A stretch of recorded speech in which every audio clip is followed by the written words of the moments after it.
Welcome back here on First at 4 this Friday afternoon. Hours counting down to Memorial Day weekend. A lot of people have that nice long weekend out there, and there's a lot to do around town this weekend, not only in Erie but also in the surrounding areas.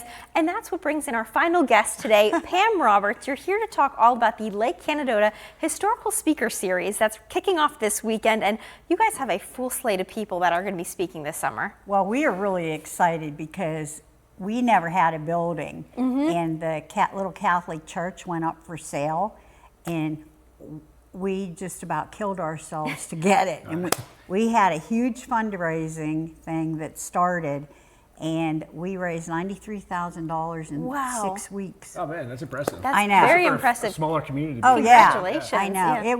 It's so exciting. Everyone is really thrilled though, because it's all about community and family at the lake, because people go there for generations. But our speaker series always, we call it the Distinguished Speaker Series. Okay. So we have lots of good history, and this is a way to preserve it. And this, I think, this weekend will be our 20th one, but we have them all on YouTube also. And now we have a place to show, so we're going to be showing them to people when they come to the museum, which was the church. Okay. Now it's the History Center. Okay. I guess I will ask you before you talk about Yeah. the speakers, just tell us, to people who don't know, tell us a little bit about your organization. Oh, okay. Well, we were born in a pandemic. And my friend, Debbie Pritchard, her and I have been talking about this for years. So we thought, okay, we'll actually do the paperwork. We'll see if anybody comes. Oh my God, people were coming out the walls anywhere. But they all have, and they have all this cool stuff, and you know, their kids don't want it.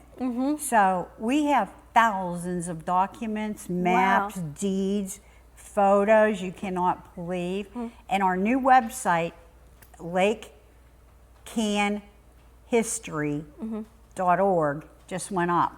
Okay. So you can see some of those really cool photos. But we're going to have lots of speakers and everything going on. But we just started putting some displays up, and they're very nice. Oh, nice. And tomorrow it'll be the sneak peek, and everybody, we have benches in there that are the old pews from the church. Okay. So there's lots of room for everybody.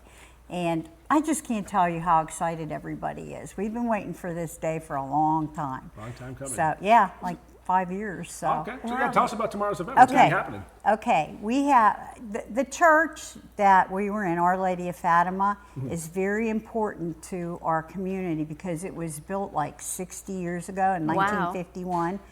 And it started because people went to the bar and said, we really need to get a church.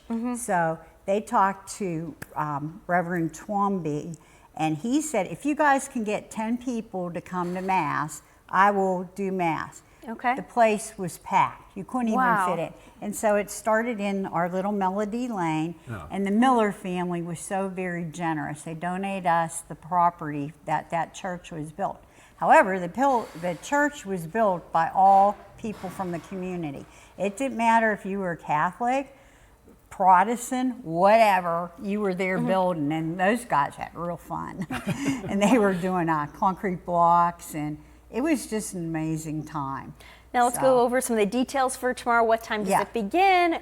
Who's going to be speaking? You know, for people who might not know, who have never been before. Well, we are located on Lake Road, okay? I think it's 36166. Okay, just in case you have to use but you'll hear us because we're going to be partying and so excited. John and Rita Mineo, though, they helped with that church for 40 years, and they're going to be telling the stories about, we had all these things that were donated to the church, and they were lovely and beautiful, but when you get deconsecrated, that's what happened, because it was a little Catholic church. But we got 7 acres of land, and they're going to talk about who donated some of that and all the people that worked. And our building, it was made from old boards from an 1800s cheese factory. Oh, wow. Over in Lincolnville. So, and it's a very, like I said, a very close-knit community. So I had to go to a funeral today, and It was crazy. Everybody was going, oh, we're going to go. So this is like a big deal for A lot us. of people looking forward to it. Oh, yeah. But Rita and John have, they have all the history from the very beginning when it was a horse farm up to, we built another building and it's an activity building, but we're going to be renting it out and calling it the Lodge. But the History Center is where basically all the action's going to be. But Rita and John have so many stories, and we have, like, I think some of the PowerPoint was up there too. So we were We'll put it on our website. Yep. People can yeah, check it out. but it was so fun. Well, thank you so much for coming on today, Pam, to talk to us about it. Looking forward to hearing more about your event, and hopefully it's a success this weekend. Yeah, 11 o'clock tomorrow. It'll be lots of fun. And then our grand opening is coming up too on June 28th. So look at our website or Facebook, and we'll tell you all about it. Perfect. We want to now check in with Kelly right now for a check of the forecast. Kelly, hopefully good weather for this event and many others this weekend.